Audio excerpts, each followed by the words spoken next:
intro music goes here.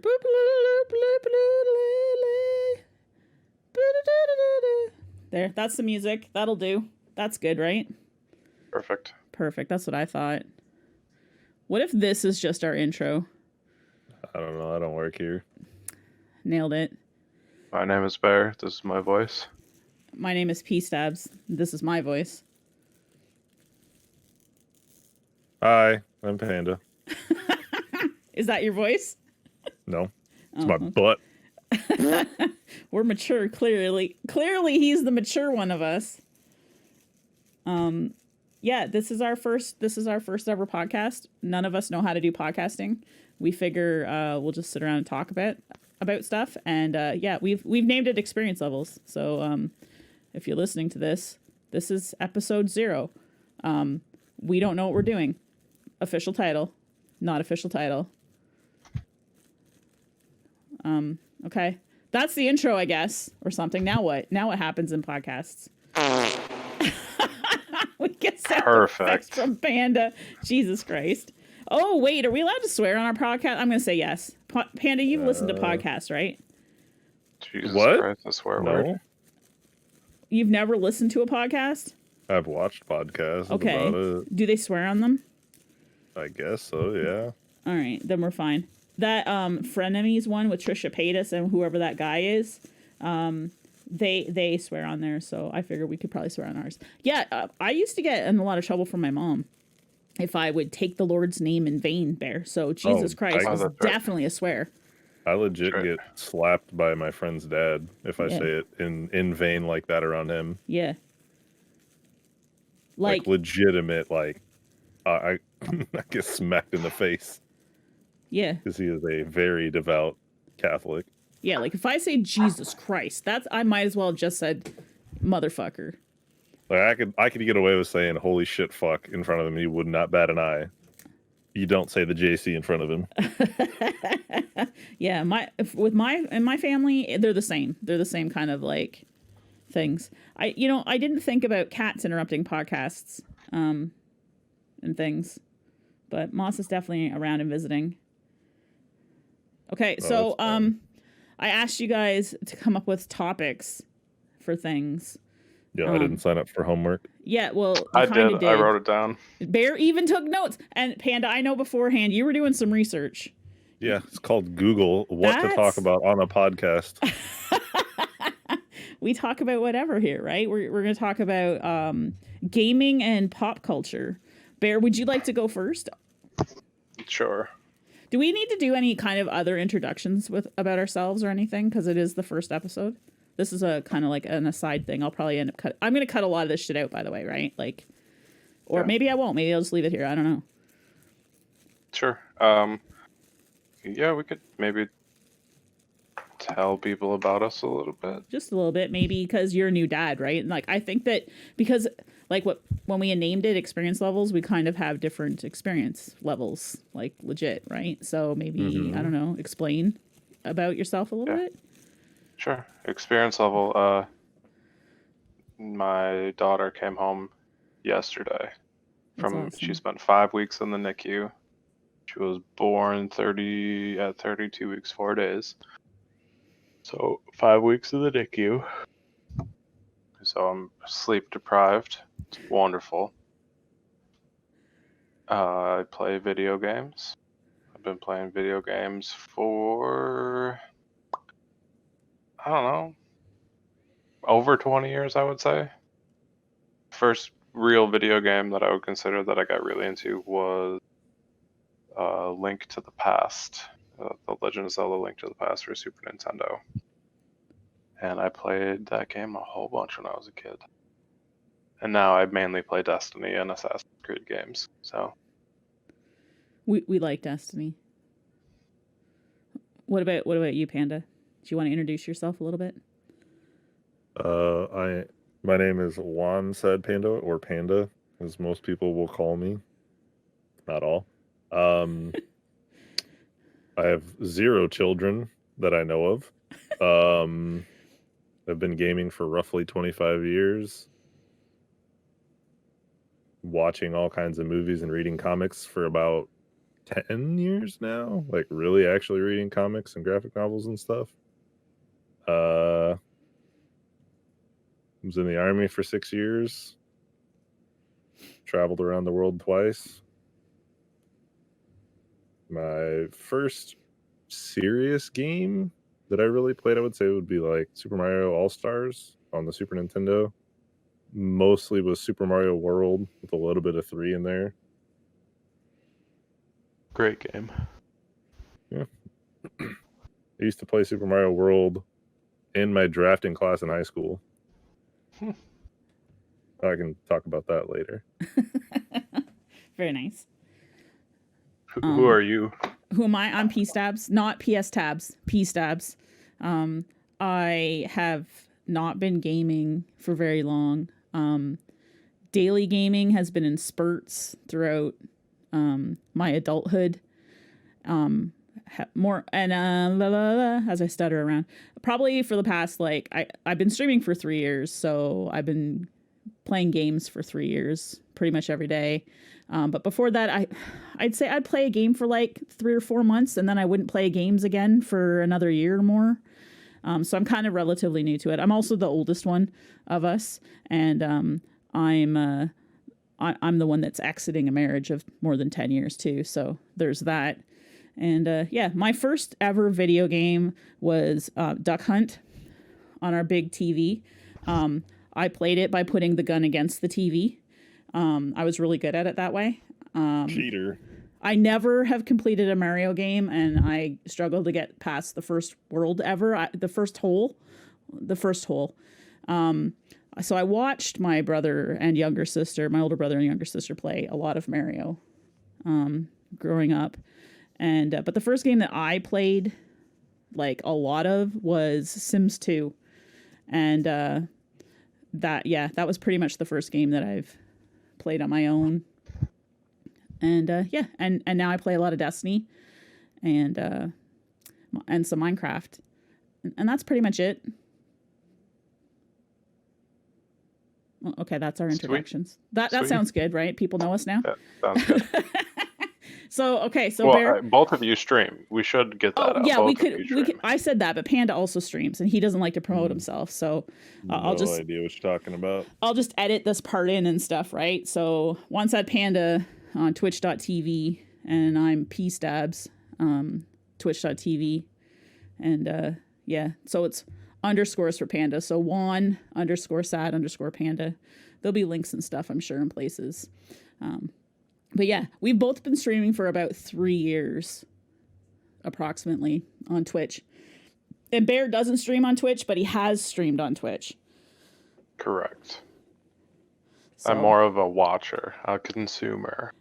That's fair. I'm both. I'm both a viewer and a streamer, I guess.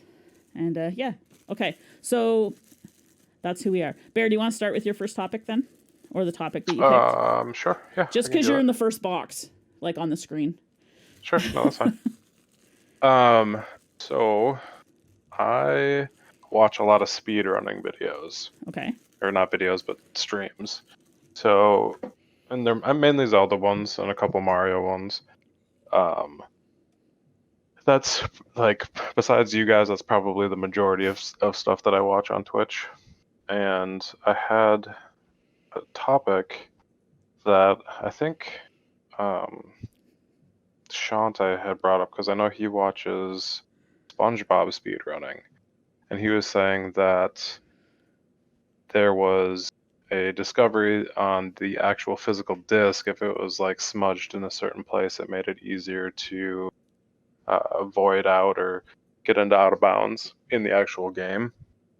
And I'm curious what you guys have to think about like mechanical, like outside game tactics to make speedrunning faster in game. Like what you guys think about that. I would say, like, if we're talking things like Mario and stuff, games like that, like I guess they're like side scrollers. I might be wrong with what type it is. I think that it shouldn't be acceptable, right, in those kinds of games. But they do things like, it comes down to the pixel with those types of speed runs, right? So I would think that that's a form of cheating. But what do you think about oobing, Panda? I mean, so on both sides of this, there's a reason why they have different types of speedruns. Like what Shantae's talking about is like an any percentage, and then there's also like glitchless speedruns too. So Is they there? have a Okay. separation for those in terms of records and all that kind of stuff. Sure, but I'm talking like actual like Well, I mean, like damaging a game, you know, that not everybody might be able to damage it the same or want to actually damage right. a game. But I mean, that also goes into the other thing that he was talking about, where based on what model console, physical console you had, made your game load faster or whatever. So it's the same boat of that, is like, it's just by chance in reality. If you get your hands on these specific models of the console that the game was on, it would make your game run faster. Plus, if somebody messes up a disc in just the right way to give them a faster run, I don't know. I kind of feel like it's using every advantage, especially if it's an any percentage thing. Well, what if it's like okay, I can see that. I don't like that, but I can see that argument. But I mean, because to me, if one person is messing up a disc, then everyone has a chance to mess up a disc. And you know what might be the fastest now? Somebody scratches it a certain way or wipes boogers on it a different way to smudge it or mess it up or like whatever, like pudding on it, and it makes a faster run 5 years down the road. Who knows? Now, Like we might not see the fastest mess ups. Now, here's like a follow-up to that then. Is like speedrunning is typically viewed as like a fairly like skillful thing, right? Like should it require skill to be faster at it? I think so. Like I honestly, I think I disagree with this whole like if you've scratched the disc thing. I think that like to me in my limited experience, I'm going to go on my feelings with this one. So I'm going to be all feely for a second. It feels like cheating. I can't necessarily articulate exactly why I think that way, but it's outside of the game itself. Like if we're talking about physically changing a disc, right? So then where I could slippery slope this argument, I could say, okay, then I could go and put injection code in that's going to change the programming of the game. How is that different? You know, changing something software wise as opposed to changing the physical disc, right? To give an advantage. I think that it should be kept within a game personally. Then maybe it should be recategorized then in that case, rather than counting as what would be seen as like an any percent. It should be any percent with an asterisk type thing of like altered disc or. Sure. Yeah, I think if they classified it, then that would be. It should have its own, yeah, but not like the main two of any percentage versus glitchless type thing. Yeah, so, like I think that if they differentiated it, then I don't think it would be as, in my mind, I don't think it would be a big deal at all. Because there would be like the whole, I heated my disc up and bent it slightly and now I can do this, you know, as opposed to purely, whatever you call it, glitchless or, you know, the quote unquote pure runs. Yeah, I thought that was interesting because I'd never thought about that because like in some of the Zelda games, they physically turn off the console and turn it back on. And I was like, well, is that any different than scratching your disc if you're, you know, doing an outside of the game action? Well, so if we, I'm going to equate this to Destiny, and Destiny 1 at that, you know, you Crota! you could net or whatever it's called, net limit Crota, right? There was always you'd just take one person in your fire team and they'd literally pull their plug and then plug it back in again. And you could completely and totally like destroy Crota that way. Right. That shouldn't count, I think, towards any kind of like, oh, I got world's first or I'm the best at this, you know, because basically you just glitched the hell out of something.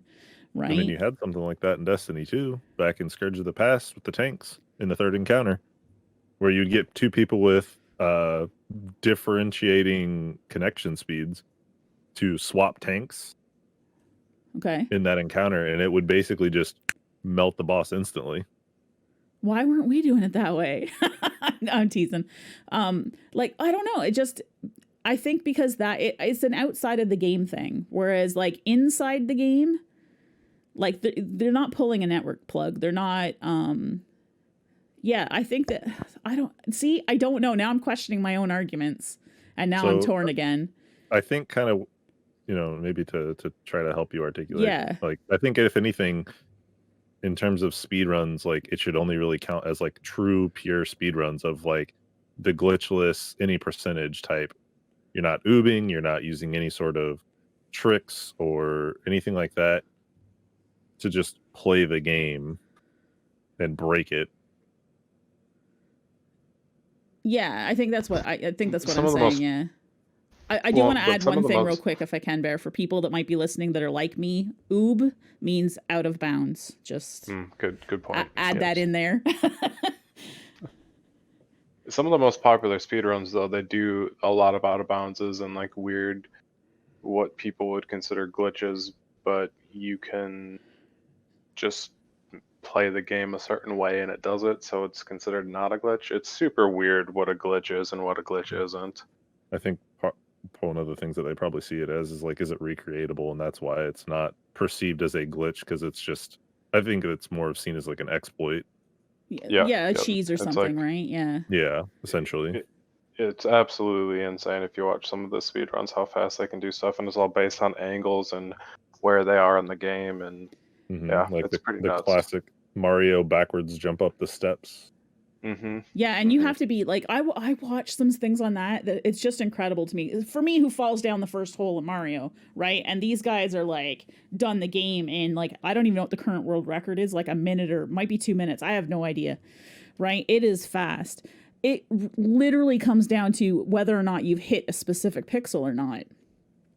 Like, to me, that seems very skillful, right? To be able to take your like little paddle controller or whatever it is that you're using and be able to do that. Like, I'm amazed by that. But I mean, if you're gonna like skip, glitch out of the game, I don't think it's the same. But then in Destiny, in order to get some speed runs done, you have to take advantage of like recreatable oob spots, right? Where you're literally like, you're going out of bounds because they left a hole there. Right? And that is actually the speed run strat, I don't know. I think they just need to classify it, whether or not it's glitchless or hardware or whatever it is. They typically do have some sort of distinguisher. Yeah, I don't even know if they have like what you'd consider like a pure speed run. Like without like even glitchless oobing. any percentage, typically, stuff like that. As far as my understanding of it, anyway. Like, that's why that term exists.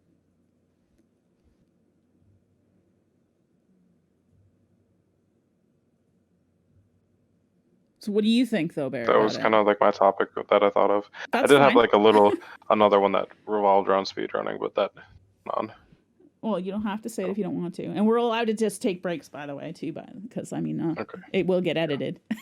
Yeah. It doesn't. Don't worry if there's dead air.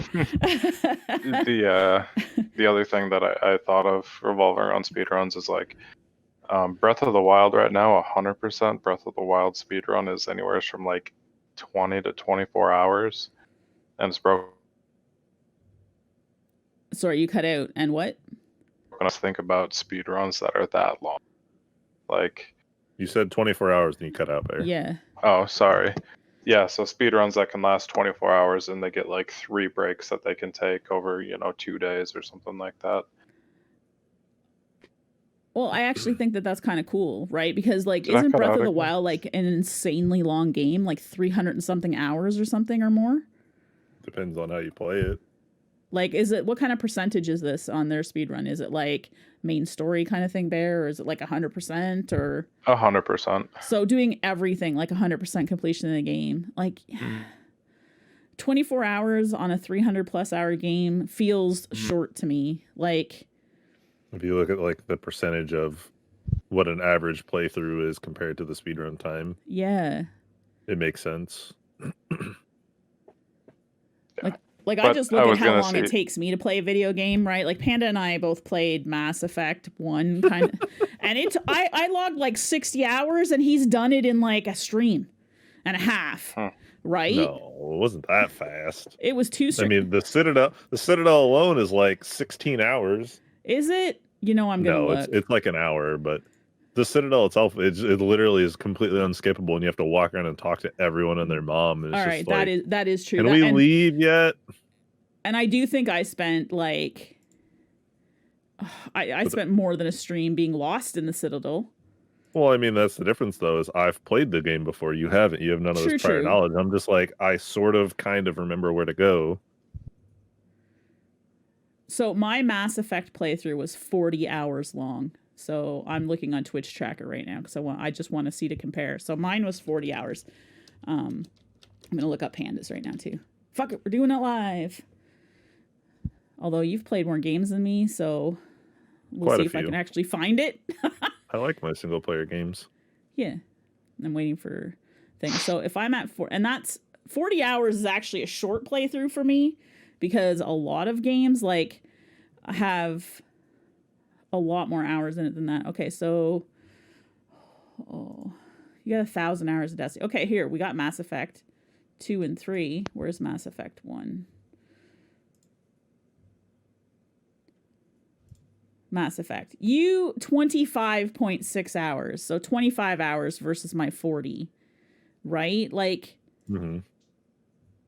that's just like, so to me, when I'm watching people that have played like you, people that play games incredibly faster than I do, right? I just get blown away by the fact that a speedrunner is going to take that game and sit down and play it in like 2 hours, 3 hours or less.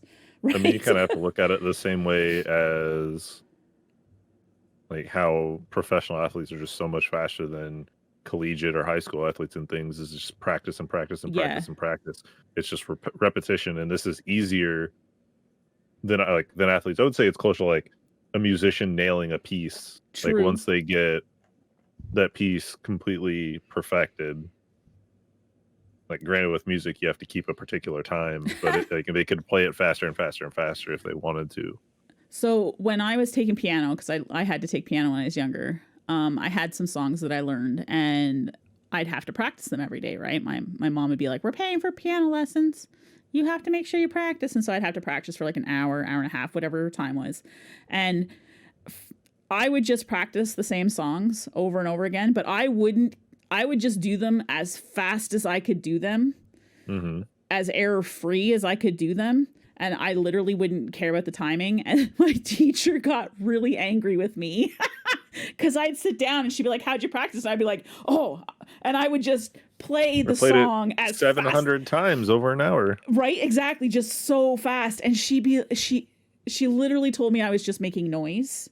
And I did get a little bit of catch some flack, you know, about from the parents when I got, you know, afterwards, because she told them about how I need to work on my timing and that going faster doesn't mean that I'm doing better. So anyway, so that was a thing. So it's funny to me that you mentioned that because that just reminded me. Yep, and I can still play that one song pretty fast too. I don't remember the name of it, but I remember how my fingers go. Probably chopsticks. No, it wasn't chopsticks. It had to use the foot pedal too, which made it even worse. Yeah. So, did you take any piano lessons or anything, Bear? You used to play guitar in a band, right? So. Correct. I used to play guitar and bass. I played the trumpet for like 5 months, but that's it. And so, did you just teach yourself guitar? I did. Yep. Wow. Now we know why his band didn't make it. No, I'm joking. Wow.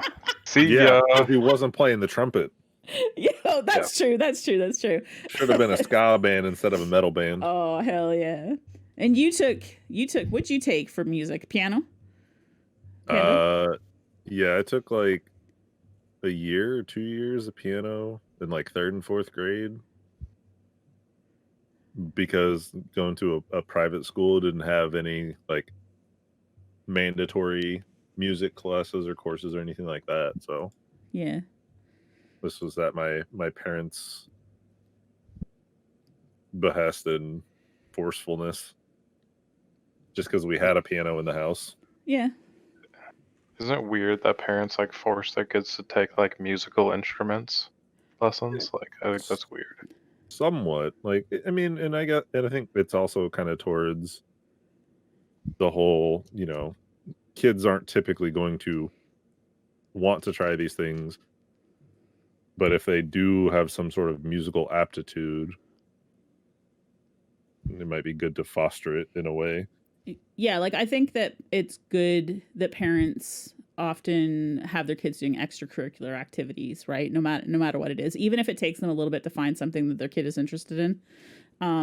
Like I don't feel that I am less of a person or that it's harmed my life at all by having to take piano for a few years. I took choir too, right?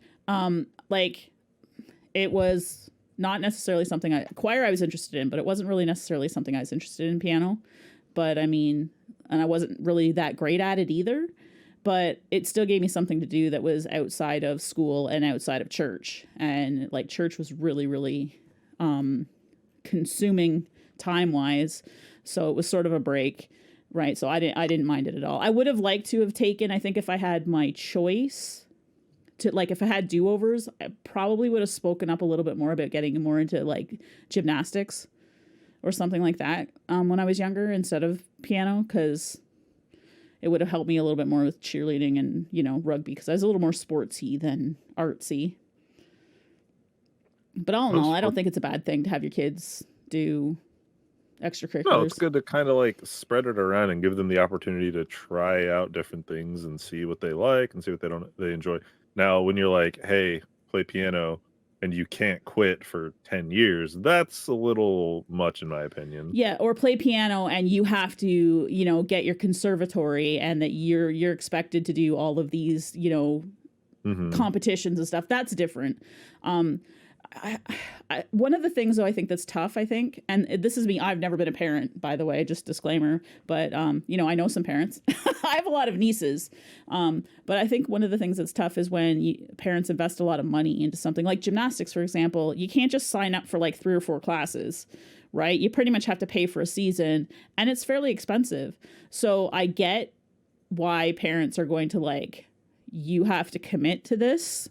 You don't want that buyer's remorse or buyer's regret. Yeah, and like, so I get why sometimes they're leery. Oh, you get that? You definitely get that with games. It's completely translatable to games. Like people that are like, I quit Destiny, come back when a new season drops, like, well, I put 7,000 hours in, got to keep playing. Yeah, it's very similar, right? Or it's I spent $60 on this or $80 in Canada here, and I'm only going to get 20 hours worth of gameplay, right? There's still that little bit of buyer's remorse where, like, so for a parent, I spent $300 on whatever activity and you did it for 3 hours, right?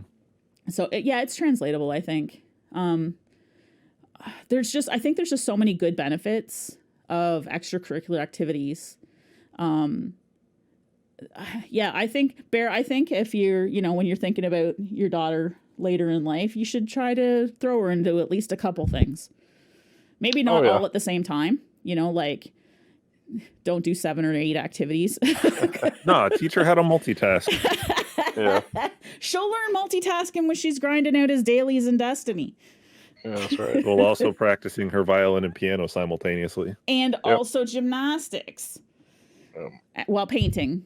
She's going to need more arms. You're going to have to attach some Vex arms to her. That's true. But if she had like Vex arms, she'd have 4 arms. She could do more. Goro, baby. I don't even know what Goro is, but I laughed at the joke anyway. Mortal Kombat. It's a 4-armed fighter from Mortal Kombat. One of like the villain. There's also a lady one. I don't know what her movie, isn't he? I think so. I've seen him in the trailers. I don't know what the lady version of Goro is. Korra. Is it really Gora? No, I don't think so. Hold on. Google. That sounds like parents when they name their kids the same thing, male and female. Oh, yeah. Yeah. He's Googling. Okay. Is this really Shiva? That actually sounds like it might be right. I think so, yeah. So interesting image. Yeah, it's Shiva. I got really into one of the Mortal Kombat games for the original Xbox. but that was only because I like trying to unlock everything, and there was like that graveyard that like it was like A, B, A, C, and there was just like 1,000 graves that you had to try to dig up to get Is Mortal everything. Kombat the game that has the like up, left, whatever sequence? Yeah. No, No? that's the Yeah. Konami code. Well, Konami What? made Mortal Kombat? But Konami was a different one. Well, that's for like finishers. That might be what I thought. No, pStabs I was talking about the code, but because I Up, don't down, remember. down, left, right, BA. Yeah. Stork. Yeah, because I don't remember what game I would watch people play, but they would like sit down and do all that at the beginning, and then I guess it unlocks everything. But I thought it was a fighting game, but I might be misremembering. I mean, there's a bunch of games Contra. that work according to this one. Like Yeah, Contra was the big one. I'm looking at. Does Contra have the finish him? No, that's Mortal Kombat. Yeah. But there used to be cheat codes in like a ton of games that were just almost built into it. Like Grand Theft Auto was the game that I know that like you just GTA 3, I think. 3. Do you guys And remember I'm pretty original sure. Doom? From like yeah, on PC. 1995 time on PC, original Doom. That had cheat codes in it too. One of them was like God mode or something. And yeah, so did Duke Nukem. Yep. Yeah, and well, some games even like have them built into like the menus. Like you can unlock cheat codes for like replayability. It's so goofy. Yeah. But it's still, I think that's kind of fun though, isn't it? Mm-hmm. Oh yeah, tons of fun. I think that's that whole aspect where you play through once. I like to play through games without like helps and stuff first, and then I'm maybe on a second or third playthrough. And I didn't realize this was the thing. The Konami code could be used to activate a mini game when Fortnite was down, like during the black hole debacle. Really? Yeah. I think Twitch had something built into their streaming dashboard that involved that code as well. Fucking stupid. It was the only way you could change the creator dashboard initially. Mm-hmm. It was the only way you could access the menu to change the creator dashboard back, like when they first launched it. Yep. It was stupid. You sound upset about that. Well, because they didn't tell anybody. They didn't tell anybody. It was literally like a tweet and a YouTube video where he's just like, "Hey, there's this really cool thing. When you go on your like, hey, do you like the way your dashboard's set up? No. Well, guess what? Enter the Konami code and you can move stuff around and change it. Why Twitch would do this is beyond me, but they did it anyway. Yeah. Because video games. Yeah. I remember one of the first times. You say that, but pStabs and I were literally talking about this earlier. What's the number one watched category on Twitch? It ain't video games. It's not video games. Just chatting. It's just chatting. Hot Tub Time Machine. So this is a good lead into what one of the things I wanted to talk about today, which was Streamlabs released their data, because I'm a data person, right? They released their data about the different streaming platforms today, and I saw it on Twitter. Of course, I've lost my bookmark now, because why did I close everything? Because I'm unprepared. Well, I was prepared. I had a whole window full of things, right? All open, and then I closed it. Anyway, I will just... Well, do you need a moment to look for it, and I can talk about a short point? Yeah, we can do that. So, in my Googling of things to talk about, Bear, I have located a video game you may or may not be interested in that's supposed to come out this year called Bear and Breakfast. Bear and Breakfast. Let's do a Google search. It's a laid-back management adventure game where you play as a bear trying to run a B&B in the woods. It's on the Switch. It's on the Switch, but it's also on PC. Well, no, I'm actually looking for Switch games because I'm not going to be spending as much time in my office on the PC. Exactly. So perfect. Yeah. I figured I would share that with you. You might be interested to look into it. It looks really interesting. Is there? I have a website I can share. You'll be able to play more games, Bear, once the baby can hold her head up. Yeah.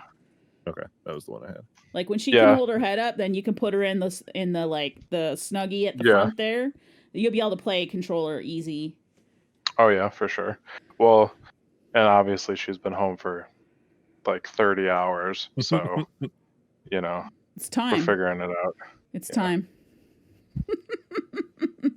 All right. So I have the website here because it wasn't hard to find. So Streamlabs puts out data every year and about the different streaming platforms. One of the things I haven't found really is whether or not it's only looking at stuff that's streamed through them or whether it also includes OBS. I have a feeling it includes everything because they're partnered with this other company, Stream Hatchet, to show streaming industry information. So one of the things, and Panda and I talked about it slightly today or a little bit today, is that the biggest category on Twitch right now is just chatting. We know this because like we go there, that's where you see all your booby streamers and that's where you see like guys sleeping and all of that stuff, right? That happens. I mean, you just look at the main page. Like if you just look at like the browse page, it's usually one or two. Yeah. 98% of the time, unless there's a special event like League or somebody big name is streaming something really random and obscure and people are trying to jump on it, or you've got like Jimmy Fallon playing Among Us the other night. Yeah, so I honestly think that when people talk about Twitch now and they talk about streaming platforms, if they try to say that it's for video games only, I'm going to legitimately tell them, no, it's not because of the data, right? I honestly think COVID changed some of that because more people are more interested in like communicating online. Like I see even people at my work who laughed about Twitch 2 years ago are now more accepting of it, right? Like, because especially too, some of it was during the US presidential election that you guys had recently, right? With Biden and Trump. A lot of that, there was some of that streamed on Twitch and there was a lot of discussion channels that had popped up for that. And I had people at my work that were talking about it occasionally. They're like, hey, this Twitch. And I'm like, yes, please don't find my channel. Right. There's a couple people that know, but basically. So anyways, so I just wanted to talk real quick about the key takeaways. If we look at last year, Facebook gaming had hardly any of the market share. It has grown substantially this year. I know that Facebook put a lot of money in. They took a bunch of big streamers, especially with Mixer closing down. So they're up to 12.1%. Yeah, they basically took Mixer's share almost entirely. When it comes to, when you factor in the people that went back to Twitch or went to YouTube and then you put in Facebook growth, it's essentially they've replaced Mixer's piece of the pie. They're at 12.1% now, right? So that's a huge amount. So it says here that Facebook gaming viewership surpassed 1 billion hours in one quarter for the first time. So that's the first quarter of this year, 1 billion hours watched on Facebook gaming, which to me is insane. Like, one, I'll never put another Facebook account on my computer. I don't think I'll ever put another one on there again. Because F Facebook. But I mean, it seems like it might actually be a legitimate platform. So my counterpoint to that is, or my question more so, and you're obviously not going to know because you don't look into Facebook gaming, and it's a conversation I've had with Red Seal actually, with his restream changes and all that stuff. Is that how much of that is auto plays and timeline scrolling that appears and all that stuff like that? Because that was one of the things that when they first started doing video implementation in your timeline and all that stuff, is that the autoplay is that every single autoplay and every single like scroll past counts as an interaction. It counts as a view. It counts towards those metrics. Yeah. So there's actually... Sorry, continue. Almost seems inflated to me, in my opinion. And there is a disclaimer in this data. So the disclaimer says the significant increase in unique channels in Q4 of last year is associated with getting access to Facebook Gaming's API, which improved the discoverability of channels on their platform. So for a while, so yes, they still include, it's my understanding they still include all those scroll bys and all of that stuff, but they also didn't have a lot of their channels even being added into that data, right? So their growth between Q4 and this year, like Q1 of this year, has been astronomical. 32.2% is the number of unique channels that they had on Facebook that they discovered when they kind of fixed their API. Like 32, that added in 32.8% of an increase in their channels alone, which is insane. Let's see if it tells me here. 1.56 million. There's what the hell? There's 1.56 million unique streaming channels on Facebook. That's so many. That seems so many to me. How many Facebook accounts are there though? Oh yeah, Like, that's true. hold on. There's lots. Like, I don't even know. That's insane. So Facebook, to me, like, this surprised me a bit. I mean, I shouldn't be very surprised, but Facebook actually seems like they might be There kind are of a legitimate platform. 3.21 billion people actively Oh. using Facebook. Well, Facebook, Instagram, WhatsApp each month. Yes. So, and another part of Facebook's growth is being attributed to PUBG. So, PUBG Mobile Mm-hmm. is the most watched gaming category on Facebook. So, viewers there have watched 254 million hours in the first 3 months of this year alone.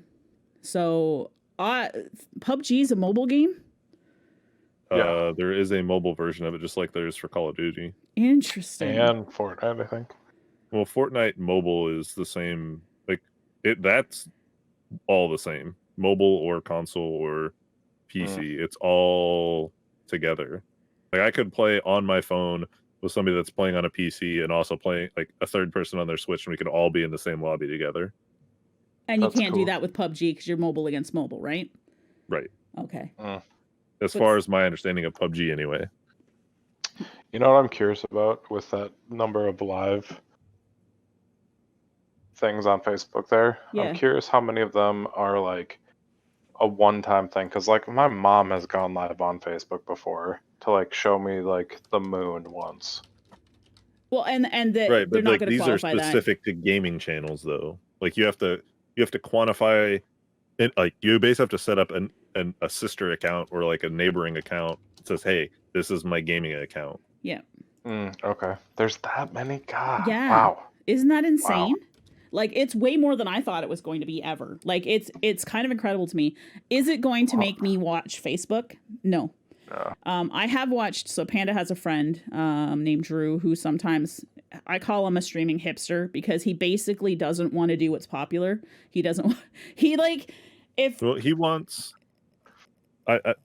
in his defense, and understandably so, is I think he wants like that level of instant success, that instant gratification. I don't think that the slog and the grind of Twitch is interesting to him. No, and I get it. Entertaining or valuable to him in his time. I get it. What I like about Drew, because I don't think it's necessarily a bad thing. I'm going to tease him about it. What I like about it is that if you've never heard of it, Drew has, right? He doesn't use Discord. He doesn't stream as often on Twitch. Like he goes like he was on Facebook before it was basically Facebook gaming. You know what I mean? So no. Was it still Facebook gaming? He made the switch after Mixer because he was 100% on Mixer. Yeah, he was down with Mixer, right? But when Mixer was shutting down, he was trying to find his new home. So it was Mixer, or it was Facebook and or Twitch. He was bouncing back and forth. Because I have watched him a couple times on Facebook. Yes, he is. Is he what? Pardon? Sorry. Glimish. Oh yeah, Glimish. Like yeah. Basically, if it's like not the main quote unquote mainstream, Drew knows about it, right? And that's not just with streaming platforms. That's with that's even like whatever he uses instead of Discord, right? Gilded. Yeah. Like it's pretty much a lot of the different softwares and everything that he uses. So it is interesting. I have watched him a couple times on Facebook though, as long as they didn't make me sign in. So you made me restream to Discord one time so you could watch it. Well, because if it makes me not sign in, right? It'll let you watch for like 20 minutes or so, and then it's like, hey, you got to sign in, and I'm like, I don't have an account, fuck this shit, so I close it, right? So because I wanted to see what it was kind of like, right? And like YouTube, I didn't really like the end Mixer. I didn't really like the streaming interface, for the chat, and that's probably because I'm so used to Twitch. Right, so I'm biased towards Twitch when it comes to that. But yeah, I made Panda restream to Discord so I could watch because he was on Facebook because it wouldn't let me watch for more than a few minutes, right? So anyway, the other interesting thing here that I found again is that YouTube is their number of streamers versus their number of viewers has the best ratio. Right, meaning there's more viewers per streamer than any of the other, than Twitch and Facebook, which makes it seem like it's actually a viable place if you want to start streaming. The issue with YouTube, of course, is that the algorithm takes a little bit to kick in, so they won't really promote you right away. But I mean, it's still interesting to me. But yeah, so Twitch viewership, that's the other part here. So you might like this one. Twitch represents 72.3% of the market share as far as viewership goes, which is substantial. And then where's the other big here? Here we go. And we got just chatting accounts for 12% of all content watched on Twitch. It is, what is it? Growing 44% to reach the number. Oh yeah. So the number of hours watched in the just chatting directory is 754 million hours in Q1 of this year so far. Right. So Q1, 754 million hours of hot tubs. That's a lot. And sleeping. That's a lot of hours watched. And then what was the other statistic here about Twitch that I wanted to show you guys now that I have it open? It's viewership reached blah, blah, blah, blah, blah, blah. There it is right here. Viewership doubled. It is legitimately doubled. So it saw a big increase when COVID started, right? And everybody went into lockdown. As we probably all know, like viewership increased because people are bored and stuff. But it increased again. So it went up and then it dropped Q3 of last year, right? So September, October, November time, July, September, October, that time it kind of dropped. It made sense because it's summertime, but then it went up and it's doubled now. It's doubled again. So viewership on Twitch, there's a lot of viewers. However, streamers have also doubled. So there are the number of unique channels streaming on Twitch reached an all-time high, which is at, where's my actual total? 12.5 million. 12.5 million channels streaming on Twitch. That's a lot. Panda, we're literally 1 in a million. Yeah. we're 2 in 12 million. I mean, that's why typically the ones that are successful are the ones that are busting their ass to be unique and separate themselves, or just catch a lucky break. Like, those are the two ways to do it. Yeah. Well, yeah, and you have to be good at marketing yourself outside of Twitch, because Twitch doesn't help promote any of that, right? Like, it's just basically, how do you even prioritize 12.5 million channels, right? Like, they're not all live at the same time, obviously. A lot of them are dead, but like 12.5 million. Jeez, that's so many. I'm genuinely curious, like, what the percentage out of that 12 million is people that have less than, like, essentially like the non-affiliate people that have hit the go live button at least once. Yeah, let me see. Actually, that's me. Well, I'll take that away, right? So let me see if I can find some deeper data when it comes to that. I know it's kind of boring for people, but I like data. So sorry, I'm done my topic now.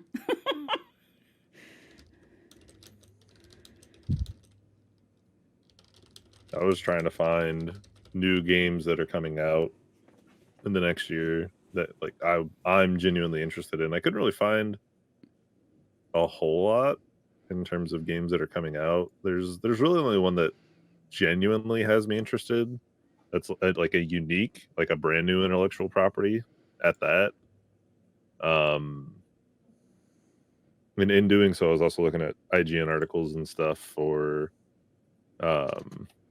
just like looking for things to talk about. And instead I found sorry, I'm trying to type at the same time as I talk. Fine. Top 10 controllers in their opinion. The best video game controllers, the top 10 video game controllers of all time. Oh, I hope Xbox high on the list. At least make them higher than PlayStation, please. So you say Xbox is definitely going to be on there. Yeah. I think Xbox should be on there, and I'm hoping it's higher than PlayStation. So where do you think that one is specifically then? The regular Xbox One controller, or like the new Xbox controller, or just any Xbox controller? Are they like, okay? Where do you think an Xbox controller would be at? Well, I think it's probably around 4 or 5. Because I think you're going to find like your scuff controllers and things like that ahead of it. Well, no, not third party or anything like that, or Oh. altered controllers, like pure from the developers controllers, or like model of a controller, like design, like if you were going to say a scuff controller, then it would still fall under the Xbox, the Or Microsoft PlayStation. That's controller true. kind of thing. Okay. I would probably I personally would put it number 1, but I don't think it is that high. I think it's probably 2 or 3. Bear, what controller do you think? What controller do you want to be number 1? And like this is all time controllers. Xbox 360 controller, 100%. Yep. Even though I will say I have like the Xbox One Elite controller, and that's super comfortable, but Xbox 360 for sure. You know, you can turn, like, if you're talking about specifically like stick tension, you can change your Elite controller to have 360 stick tension. Mm-hmm. Okay. Because that's one thing Which that is insane. Drew keeps talking about. Is like, that's my favorite feature, is the stick tension. We'll number have 10 to have is Drew on so we can talk about streaming hippie stuff and 360 stick tension. But number 10 is the Nintendo Wiimote. What? Okay, at 10. Okay, 10, not 1. 10. 10. And it's more so of talking about how it changed fundamentally a lot of things, how it was changed, but it also it worked super well with like what it was in terms of like motion control and stuff like that at the time, and like how simple but intuitive it could be. Like I did a fishing game with it once at my friend's house. Mm-hmm. Like Wii Sports was one of the best games that came on the Wii, but it came with every Wii as well. Yep. Okay. But it was the one that most people would play. Number 9 is the Super Nintendo controller, which makes sense to me. It's a pretty solid controller. Yeah, like it's like your classic D-pad plus 4 buttons, and I'm like Googling your start because I don't know what it looks like. So like imagine I see it. Okay. Yeah, it's like the core parts of your Xbox controller just without the thumbsticks. Yeah, no sticks. Yeah. 4 buttons and a D-pad. Yep. And it's definitely, obviously, like we've become accustomed to 4 buttons instead of 2, or else like the OG Nintendo controller would be on there. Yeah. It's definitely like a better, more ergonomic version of that. Number 8 is the wireless GameCube controller that came out with the Wavebird, as it was called, which was impressive at the time too, because like that was a big wireless at the time, was very third party-ish. So like it was like your Mad Catz had your third party and that kind of stuff, and that was like super latency. Which one was that? Sorry, you had cut out there. Oh, number 8 is the GameCube Wavebird. Like the first party wireless GameCube controller that they came out with at the time, which was almost unheard of. Mm-hmm. Just because of like the connectivity of it and stuff like that. It's huge. The GameCube controller, yeah. It was a weird shape. It was absolutely weird shape. Granted, so was the N64 controller, was also another weird shaped controller. Although now I have a picture of it in somebody. Okay, that must have been a child's hands, because now it's in like a grown person's hands and it doesn't look that big anymore. It's just weird and like clunky sized. But it has like, it looks like it has sticks. Mm-hmm. 2 offset sticks. Okay. Yeah. But the right stick was not used hardly at all. Okay. The number 7's the 360 controller.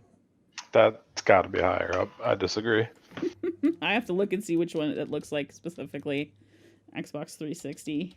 And I mean, in reality, all it really was just a slightly updated version of the slim OG Xbox controller.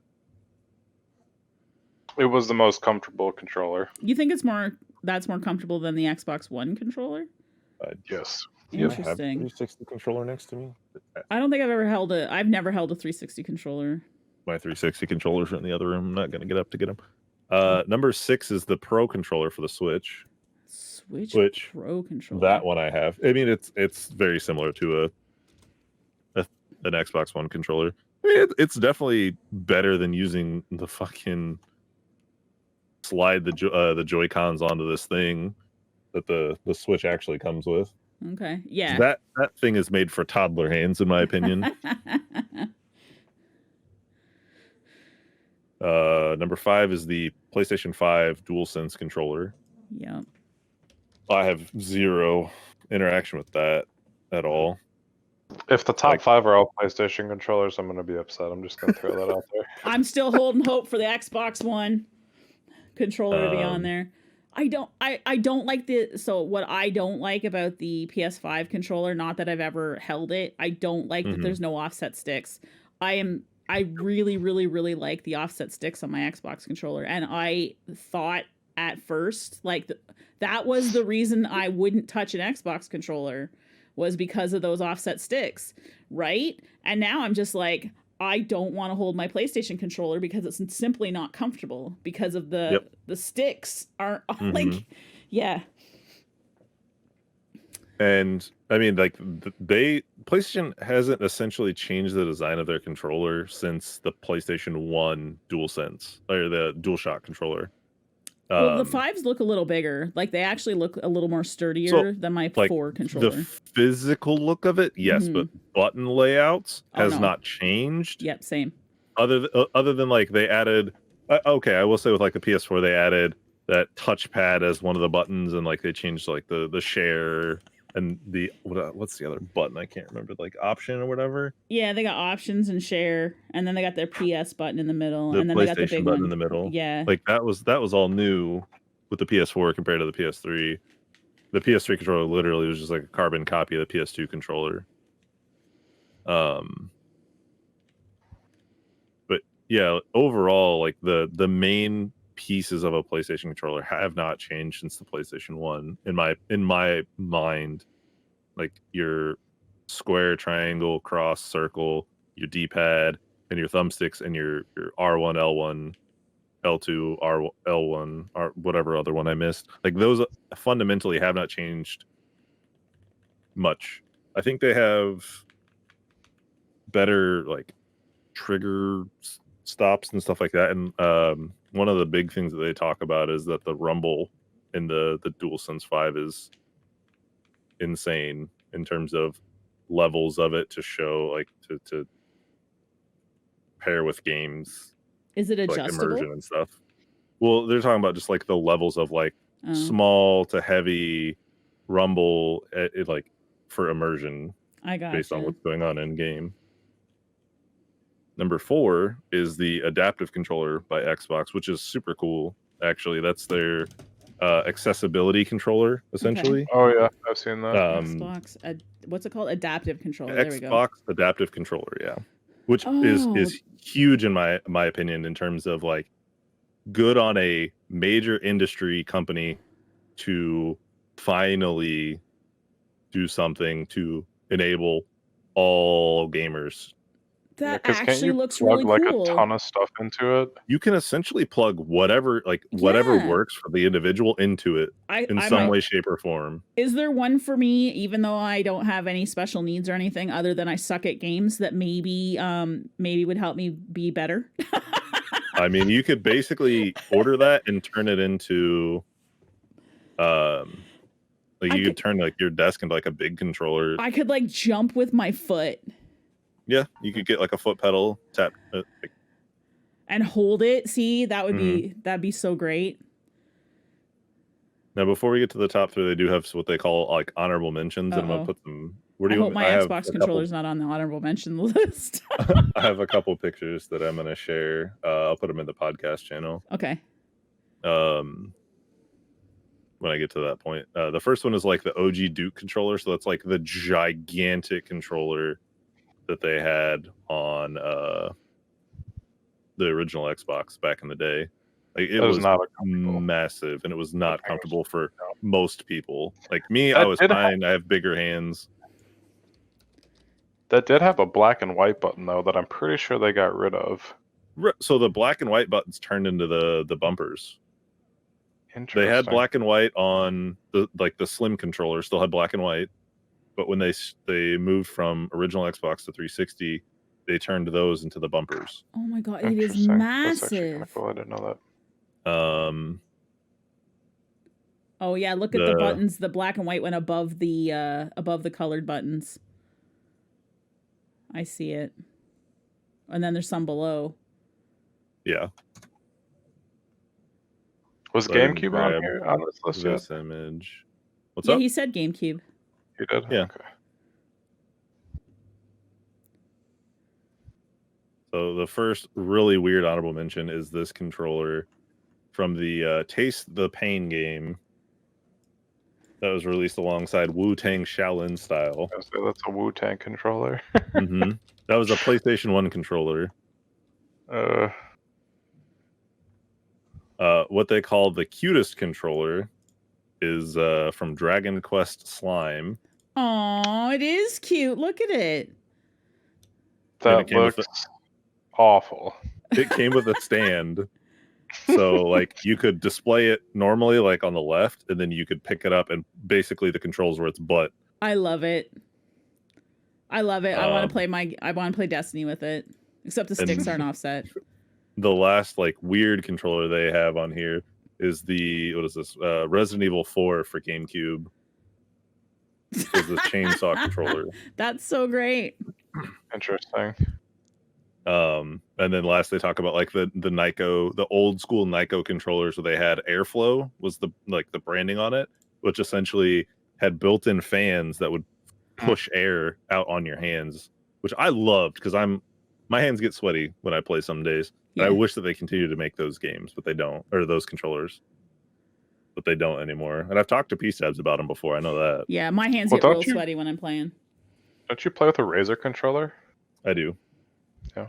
I'm going to look that controller up.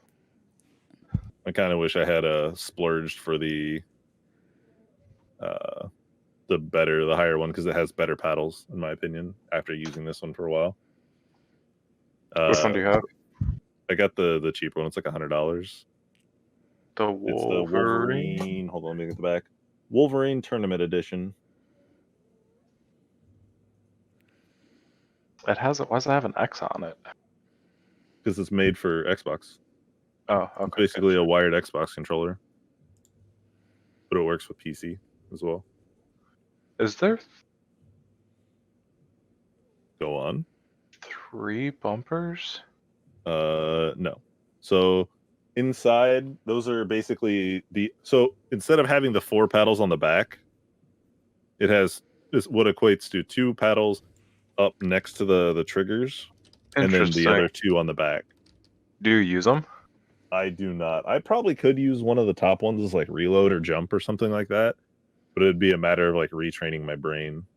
Man, when I got the Elite controller, I was like way into Call of Duty, and I was like, oh, I can jump and shoot and reload all at the same time, and like I tried, and my brain was just like, nope, you can't. You definitely it definitely takes a long time to retrain. Yeah. To get it, but once you do, you are much more competitive. From my for sure. Everybody that's actually stuck with it. Mm-hmm. Like I was thinking of getting now that I've managed to keep a controller for more than 9 months without breaking it, I was thinking of maybe getting one that has some paddles so that I can like res and reload, or res and shoot at the same time, or you know what I mean? Like, so if my res was on a paddle, it would be easier for me to control, I'm thinking, because I could use a different finger than my thumb. You know how you can do that? Learn how to play claw, but good fucking luck with that. I barely know how to play with a regular thing. There you go. No, I'm not Bear. I legitimately cannot play mouse and keyboard because my game doesn't let me. But like I said before, mouse and keyboard is easy street. Why do I want to make the game easy for me? I can aim and hit heads like nobody's business. I can't move at all. I'm sorry. Is that anything? It was funny though. I had to. But one of the things though, what I do watch a lot of videos about like how to get good and stuff in Crucible, right? And one of the things is they're like, you should learn how to play claw. If you're gonna play on controller, you got to learn how to play claw. And I'm just like, I can't. The one time I sort of kind of played claw a little bit, which made sense to my brain, was when my sticks are flipped. Because then it's one of the only ways I can get my brain to work properly is I do adjust so that I'm using my index finger on my look stick But that's not claw. But then I have that's still not my claw. other fingers on top for my buttons. It's weird. That's I know still it's not not. claw, I know 'cause it's not quite index claw, but finger it's is supposed like to touch the buttons, or your Yeah. thumb's still supposed to move your camera. it's. I know it's still weird, but at least I'm trying to adjust my hand in order to do the whole flip the stick thing. But anyway, okay. All right. Back Number to your 3, list. DualShock 4, so the PlayStation 4 controller. Okay. They said that it just improved on things from the DualShock 3. They did the 6-axis and 3, which is also probably why that one's not on here, because that was a terrible attempt at motion controls. Number 2 is the Astro C40 TR4, which is a third party, basically like an Elite controller done by a third party, Okay. but for PlayStation. So I guess there's something like scuff on there. So you could customize the thumbsticks, the D-pad, trigger stops, all that stuff. And then number 1 is the Xbox Series Elite 2. Xbox. It's basically the newer generation of the Elite controller. I have the older generation. Yeah. They don't sell the Elite one anymore. I It's all don't Elite like 2 the now. D-pad on that.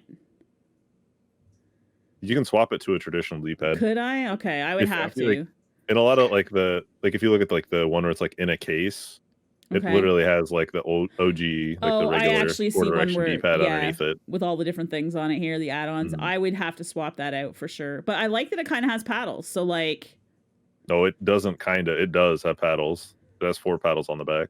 I could definitely can see like reload. Remove and add Yeah, you put your A on there. Or not your A button, but your like Y button on there. your X button. X, Y. I'd probably put X and Y there. Yeah. All right, so my Xbox One controller didn't even make it, but at least Xbox is on number 1. So, yay. Yeah. I'm still sad. I must use a very inferior controller that's not even on the top 10 Well, I mean, list. I think the Elite just kind of overshadows it True. in terms of like, because really the only overlap they had was like DualShock 4 to the Astro TR4, but that's just because DualShock 4 was just so much better than the 3. I think they just had to put it on there. It's literally like 2.5 times the price of a regular than Xbox a regular controller. Xbox One? Yeah, absolutely. Man, I can probably get one eventually here. I just have to make sure I'm not breaking them every 9 months. This one's lasted, the one I'm using now currently has lasted like almost a full year. Actually, yeah, almost a full year. One of the other major things of why the Elite is so much better than the One controller is that it has a built-in battery. Like that's a huge feature that I think Microsoft, that's probably one of the reasons why it's just not featured. Like the regular controllers aren't featured just because it requires batteries. Yeah. And it's such an outdated concept anymore at this point to require AA batteries for your wireless controller. Yeah, no, that's right. They should be built-in batteries, and then you just charge them, plug them in to charge them, or put them in a stand. Yeah, makes sense to me. It makes sense now. Like I think that's why I like the 360 controllers on there, because it made sense at the time. PlayStation was the only one that had built-in batteries. That was the PS3 controller. Everything else is all like that was wireless up until the PS5. Like it all had swappable batteries. Well, not the PS5. The controller on the list, like the Switch controller, built-in battery. PS5 controller, built-in battery. PS4 built-in, Astro built-in, Elite built-in. That's a big feature. Because I don't even know if the Series X controllers have built-in batteries. I keep the battery in my Xbox controller because I like the weight of it with the batteries in it. I don't like the weight of it without the batteries in it. So even though I'm using my controller plugged into my PC, it doesn't technically need the batteries. But I like to keep them in there for the weight. It's probably not good for the batteries, though. Well, they're probably dead by now, right? It's been a year almost. Yeah. So the new controllers still require batteries, which is probably why the Series X controllers didn't get featured either. Yeah. Can you replace the built-in batteries? No, not normally. So you have to buy a new controller. Either a new controller or you would like you might be able to like if you want to avoid your warranty, just like rip it apart. Like it And doesn't just it swap just it goes out. in a charger though, doesn't it? Yeah, it has I think USB-C or micro USB okay. to charge it. I think the new one might be USB-C. I don't know. I can't really tell.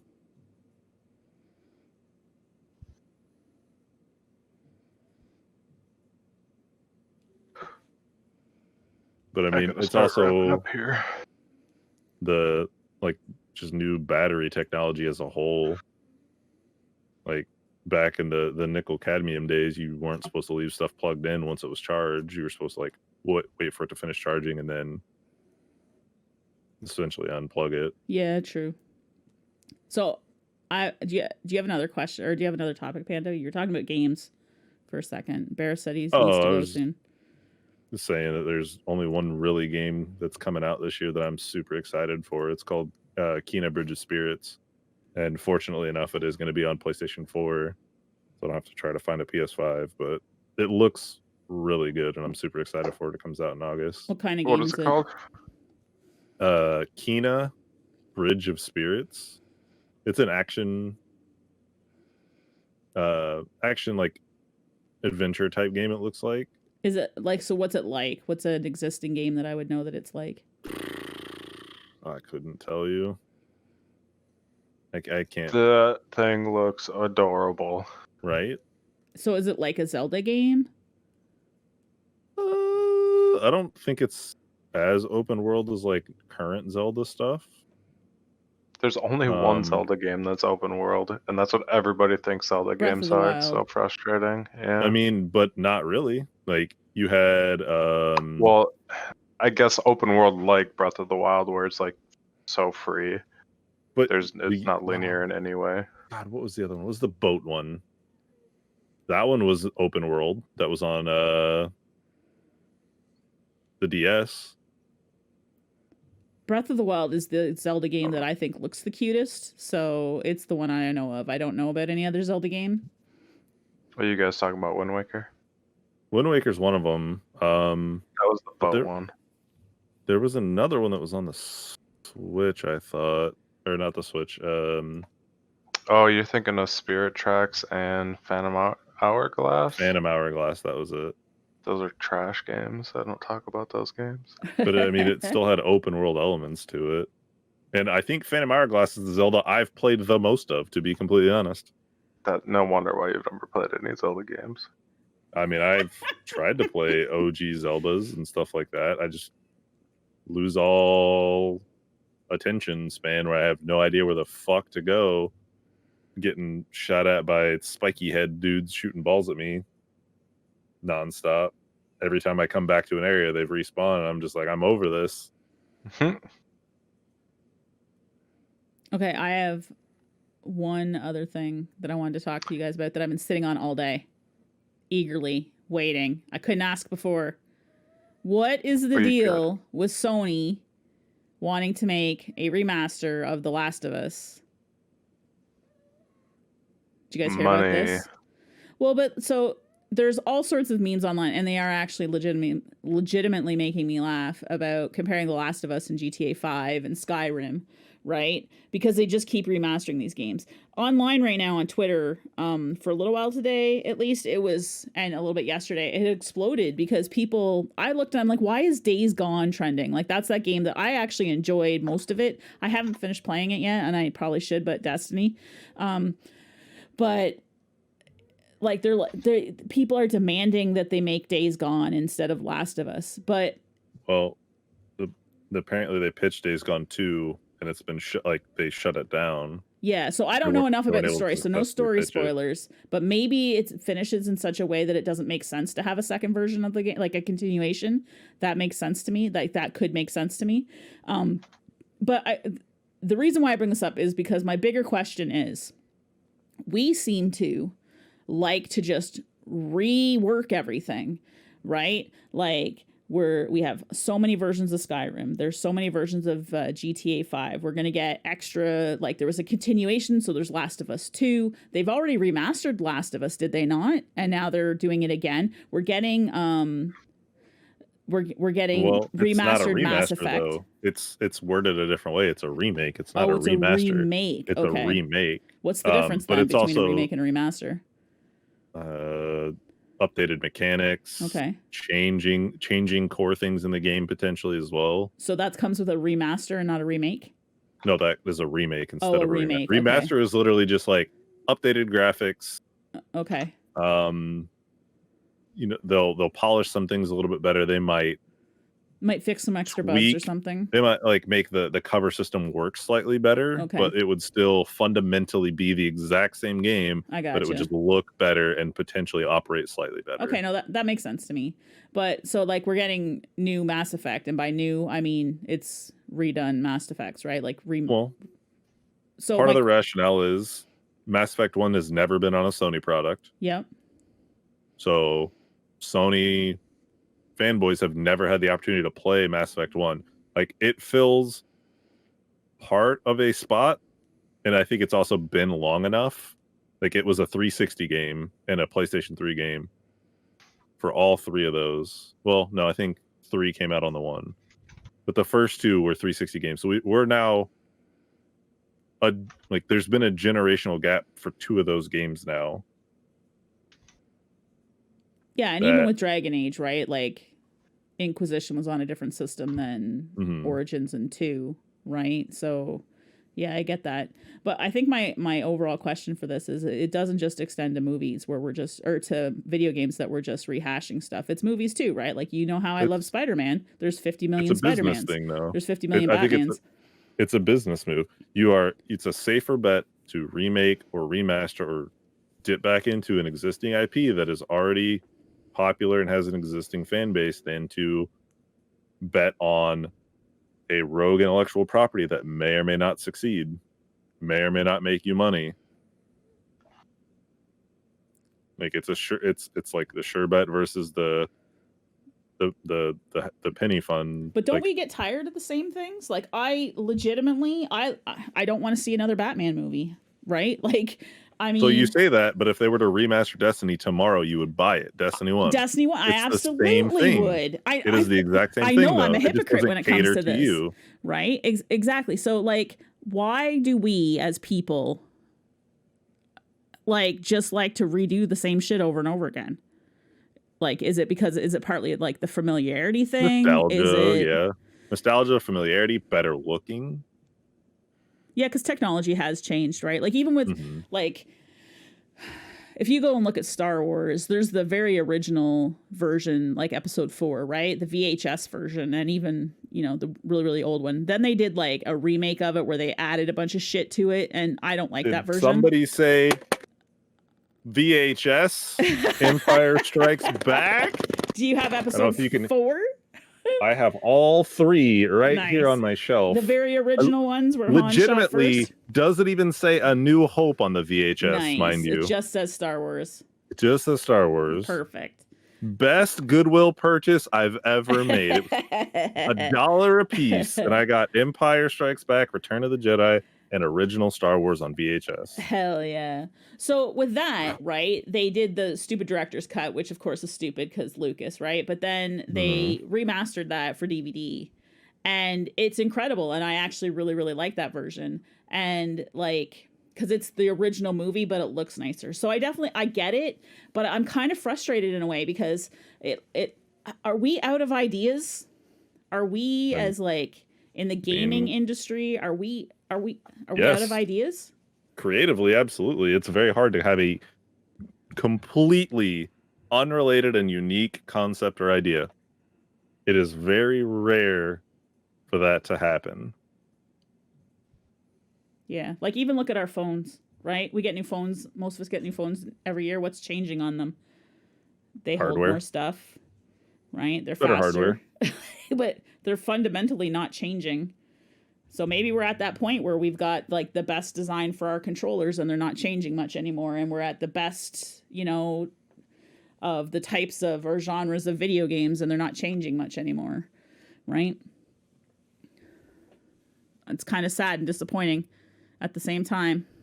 But I am looking forward to Mass Effect. The next major leap will be, I think, like actual high quality VR. Yeah, I think VR will be is the gonna... next major gaming leap, but it's still a ways away. Yeah. It would be really cool. Could you imagine playing Destiny in VR? No, I'd be exhausted. I'm too fat for that. We'd all way be thin. Too out of shape. We'd all be thin. All right. I don't know how to end a podcast either. I don't know how to start one. I don't know how to end one. I guess I thank everybody for their time. Right? Bear's probably already fallen asleep on us. I don't see his box screen. Actually. Ho did really hard. The joys of new fatherhood. So I guess I'll just fake an outro, I guess. Thank you, dear listeners, for listening to us ramble on. And we'll leave comments down below or whatever. Is that what you're supposed to do? I don't know. I'm gonna post this on YouTube. So yeah, like it, subscribe it, share it with your friends. I'm gonna eventually post it out for all the things, the different topics or things. Subjects would you like to hear our opinions on and or talk about? Yes, you can for now post those in the Discord, or you can put comments in whatever the comment section is, and we're gonna look at them. And we have a Twitter. It's just experience levels. I'll put links and things for everything. But thank you guys. Thank you, Panda and Bear, for participating. And Shantae has been listening this whole time very quietly. Do not unmute yourself yet, please, sir. And I look forward to doing some more. And we'll eventually have guests with us too, which I think will be fun as well. Yay. So if there's somebody in our like he's been server muted now. So if there's somebody in our community or that you guys would like to talk to, or whatever, let's see if we can get them scheduled. And so Panda, Bear, thank you guys very much. And thank you for everybody listening. And I'm going to end the recording here, and I'll talk to you guys next time. We'll talk to you guys next time. Bye-bye. Peace. Word to your mother. Okay, bye. All right. Peace, love, and chicken grease.